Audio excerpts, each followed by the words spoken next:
Hello and welcome to the Yoga Lawyer Show. This is Katie's last episode. Going to law school. She's going to law school, woo! And we'll probably take a little break. I'm not sure exactly what format the show will have or if it'll be the same show, so this will be the last one for at least a little while. Podcast, for real. Podcast. Well, if anybody has any suggestions, if you'd like a podcast, let me know. I will podcast.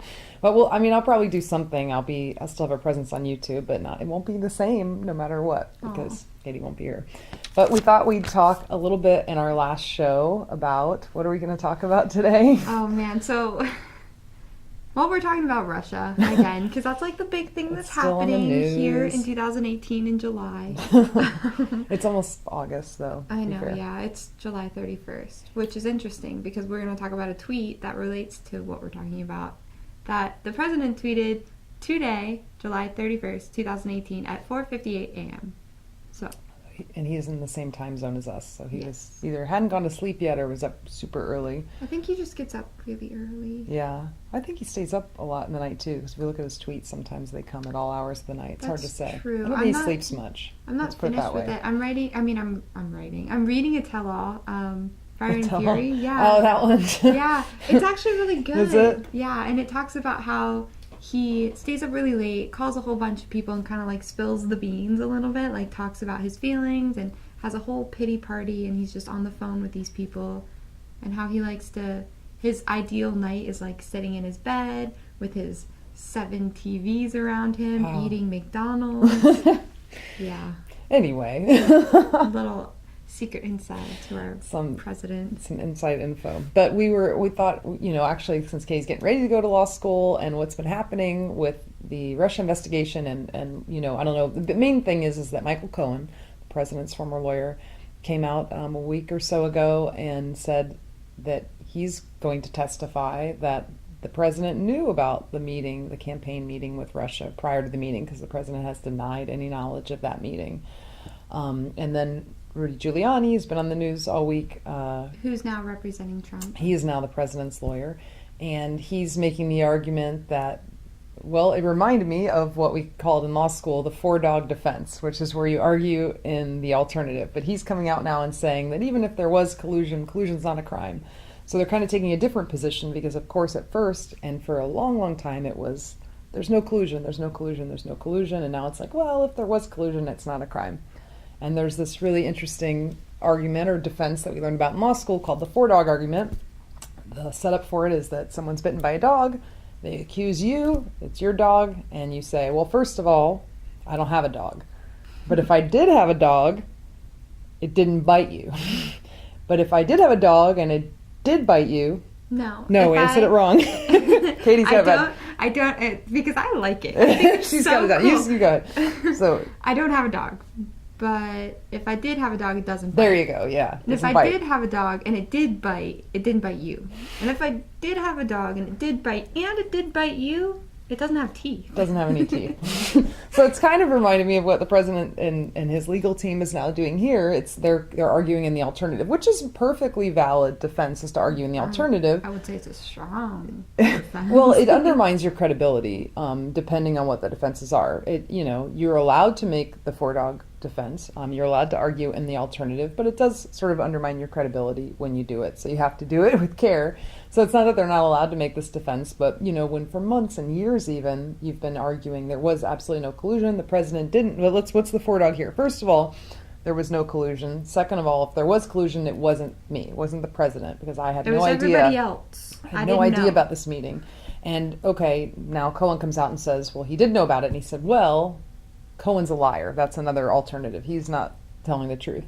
But if he's not a liar, and if I really did know about the meeting and there was collusion's not a crime.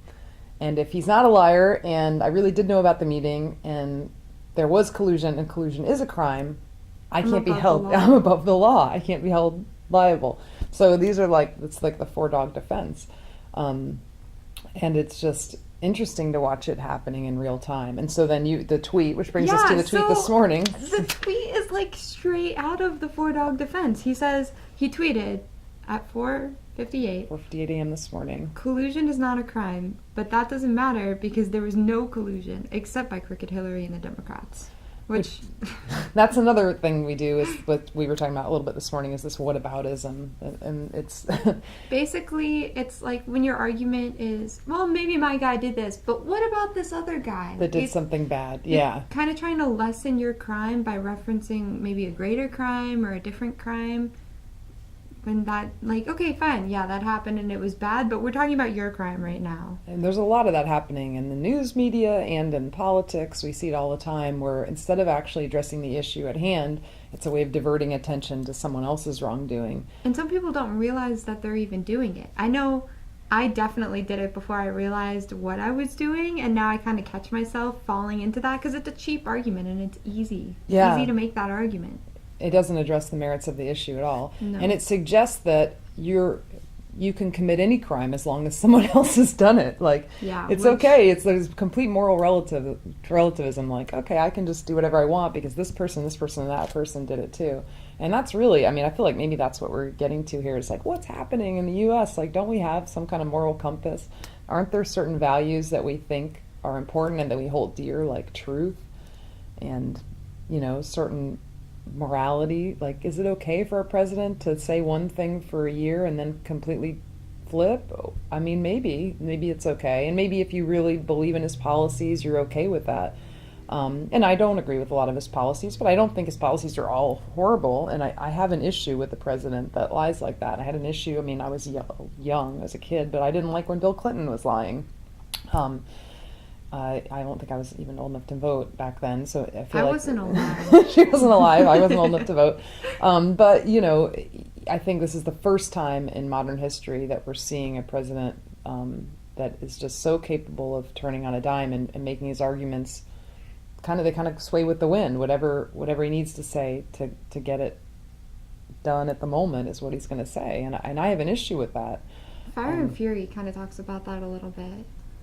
Totally recommend the book if you ever. Who wrote it? Michael Wolff. So, but what's his deal? Is he like a? I think he was just there. He just asked to be present, and he was just there, and he talked to people that worked for Trump, and he would just like observe things. I'm pretty sure that's what happened, because he doesn't introduce himself. He's not like Sean Spicer or Omarosa. Okay, yeah. Who's writing a tell-all now. He didn't have any like. Yeah, position in the yeah. administration. Okay. Well, that's interesting. I'm a little bit hesitant whenever anybody writes a tell-all, but it's good to like see the different sides of things. I'm sure there's kind of a tell-all, and it's more, I don't know, it's more like explaining people's characters. Like, he's really going in depth on Steve Bannon. Most of the people, since he's writing about the first couple months of the Trump administration, most of the people that he's writing about are gone. Yeah, that's kind of interesting too. We've never seen this kind of turnover in an administration before. But like I said, I still see that these staunch Trump supporters, that it seems like no matter what he does, they'll support him.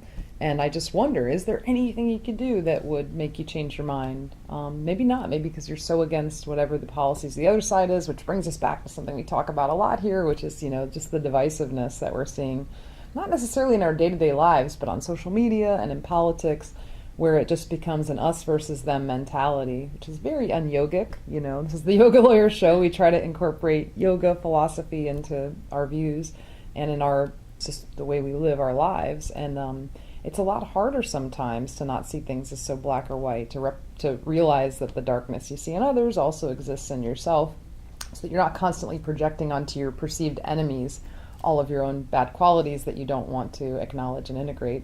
And if we were to do that on a personal level, it would probably make politics and social media and our lives a lot less divisive in general. But, here we are. We've got a president I think is, he's just sort of divisive by nature. He's very, just from what I've seen, and I think he said that if he's attacked, he's going to attack back. So there's not a lot of that gray area. It's like if you're either with me or against me type of thing. Which, is going to breed that in the common people. It's going to breed it in the people that are around him and that are his constituents, because our leaders represent us. It's kind of scary.